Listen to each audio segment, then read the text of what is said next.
Olá, tudo bem? Bem-vindo ao canal História e Teologia, onde nós associamos tanto a história secular como a teologia bíblica. E hoje eu gostaria de falar sobre o racismo na era moderna, certo? Gostaria de contribuir, certo, com o aprendizado e explicar como se deu início o racismo na era moderna e como ele tem atingido até os dias de hoje o mundo inteiro, correto?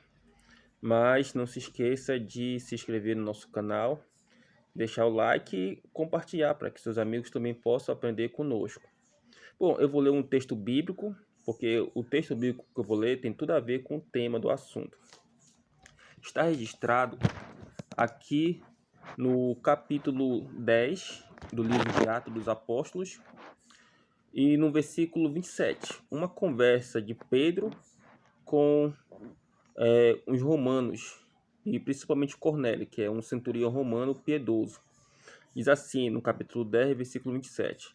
Conversando com ele, Pedro entrou e encontrou ali reunidas muitas pessoas.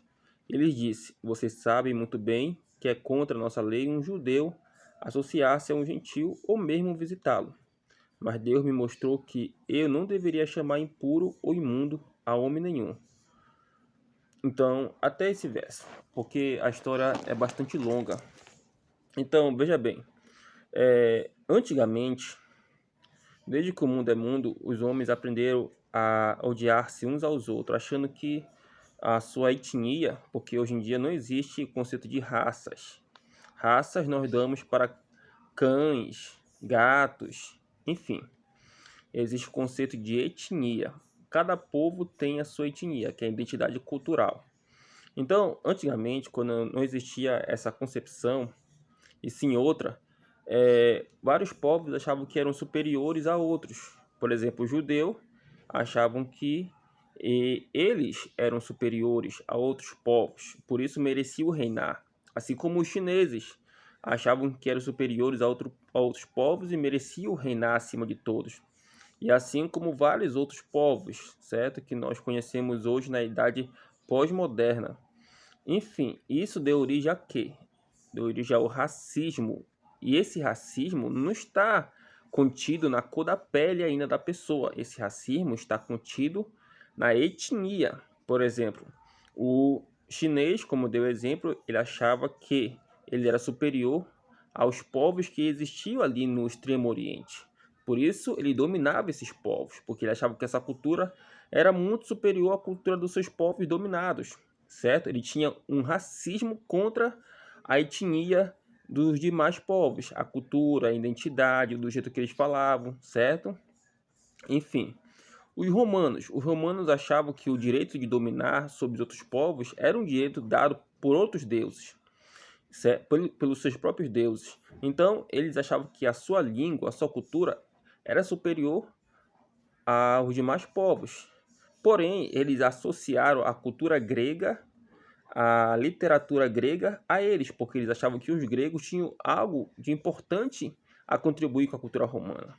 Então, os romanos, eles escravizavam e achavam que aquelas pessoas que estavam escravizadas, eles estavam salvando elas da ira dos deuses. Então, escravizando essas pessoas, além de eles se acharem no direito de possuí-las, eles também estariam fazendo um favor a elas. Indo ainda mais para o assunto que eu quero abordar, porque eu ainda não entrei no assunto, eu dei apenas uma simples sinopse a respeito do assunto, mas o assunto em questão é como se deu origem o racismo moderno, porque a modernidade ela acontece no século XVI, porque você tem ainda na Europa e no mundo restante, certo? Na Ásia, na África, o feudalismo, que é um tipo de sociedade, certo? Que tem uma origem econômica, tem um meio social. Então, a transição do feudalismo para o capitalismo, ele vai se dar em etapas lentas, mas bem suscetíveis. e bem firmes, certo? Então, com as grandes navegações, com o descobrimento das Américas, sai feudalismo e entra capitalismo, ou seja, entra agora a Idade Moderna, não mais a Idade Média. Pois bem, entrando a Idade Moderna, ainda não se tem o conceito de cor de pele, preconceito a respeito da cor de pele do outro. Ainda não. Nós estamos no século XVI. Porém, com o passar do tempo, com os europeus dominando os demais povos africanos, americanos, que são os povos ameríndios, e também alguns povos asiáticos, o que vai acontecer? Vai acontecer que esse europeu ele vai criar um conjunto de regras para dizer que eles são superiores aos demais povos que existem ao redor do mundo, certo? Então, não é nada de novo, porque antes dos europeus dominarem o mundo, desde o século XVI para o século XIX, os outros povos também tinham essa mesma concepção. Então, não é nada de anormal, porque assim como os europeus escravizaram muitos povos, muitos povos também escravizaram outros povos e até mesmo europeus foram escravizados. Então, até aí não existe nada de anormal. Pois bem, quando chega ali o século XVIII, certo? Os europeus eles vão passar por várias fases. Dentre elas, nós teremos uma fase em que vai haver uma crise dentro da igreja, principalmente a igreja católica vai sofrer porque será inventada o chamado iluminismo no século XVIII, certo? O iluminismo ali da Inglaterra, a partir depois para a França. A maçonaria ela ficará muito forte, lembrando que a maçonaria eles não eram maçons, eles tinham uma concepção religiosa. Porém, a maçonaria está por detrás de vários movimentos, principalmente pela independência das Américas. Mas os europeus vão criar uma concepção.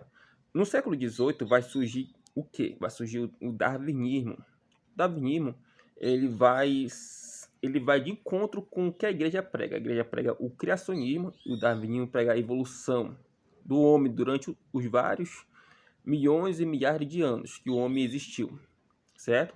Então, Darwin vai falar que o homem ele tem um ancestral comum, certo? Com o outro homem que não conseguiu a evolução, que nós conhecemos muito bem, o primata. Então, o homem, ele conseguiu ser resiliente, ele conseguiu evoluir. Só que o primata não. O primata ele não conseguiu evoluir, ele continuou sendo rudimentar, certo? Então, Darwin ele tem um choque com a igreja, porque a igreja pregava o criacionismo, certo? Então, o criacionismo e o evolucionismo eles se chocam. Porém, com a morte de Darwin, surgem os seus discípulos, certo? Só que no meio científico, social, os europeus vão pegar a teoria de Darwin e vão encaixar-se com o quê?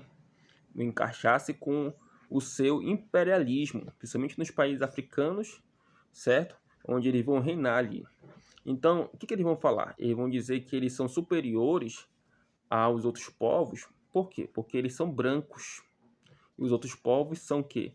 São negros, são amarelos, têm a pele bronzeada, certo? Esse é o racismo relacionado à cor da pele, mas também é um racismo relacionado à etnia, porque a cultura, a religião, a ciência europeia é muito maior e muito mais poderosa do que a cultura e a etnia, enfim, a etnia é tudo que está relacionado a um conjunto de povos.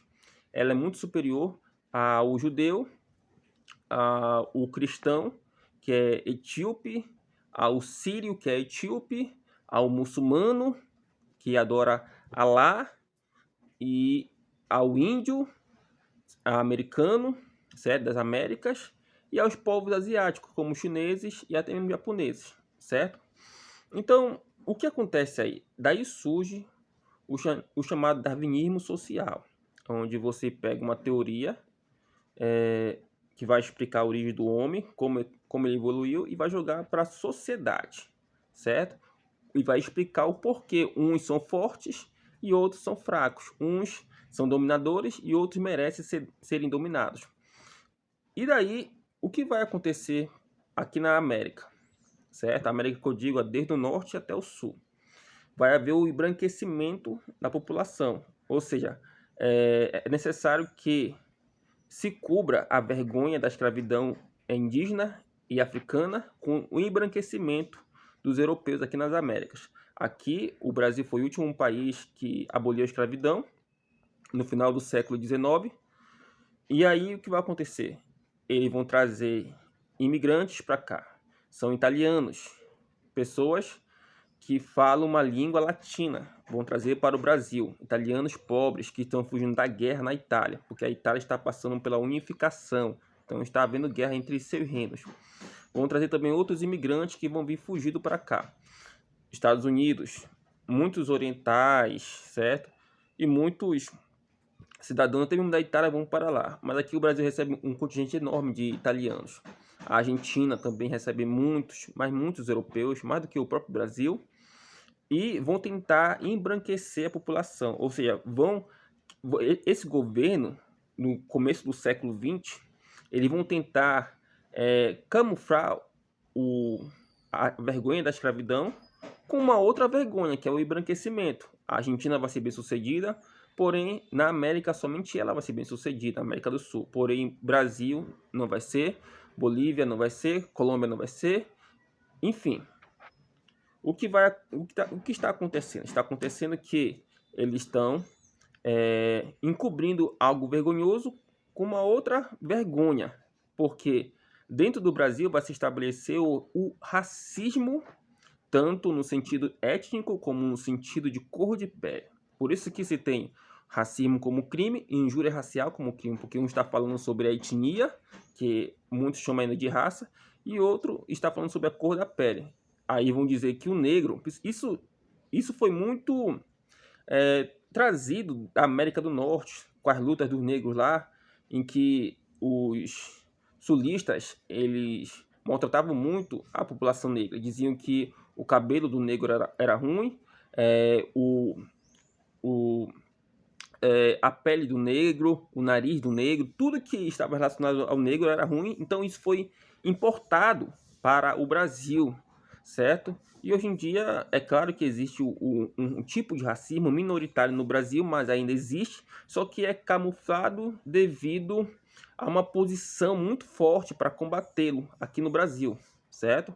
Nos Estados Unidos é histórico, porque a miscigenação nos Estados Unidos ela é muito forte, ela é muito fraca, e no Brasil já é muito forte. Isso desde que os portugueses vieram para cá e começaram a ter relações com as Índias e vice-versa, certo? Então, o que acontece? Hoje em dia, nós temos sim que combater o preconceito, porque nós sabemos que o que é preconceito? Pré-conceito, ou seja, você estabelecer um conceito pré-estabelecido de algo que você não conhece, certo? Não existe raças humanas. O que eu estou falando no vídeo é sobre a questão de racismo, como ele se iniciou.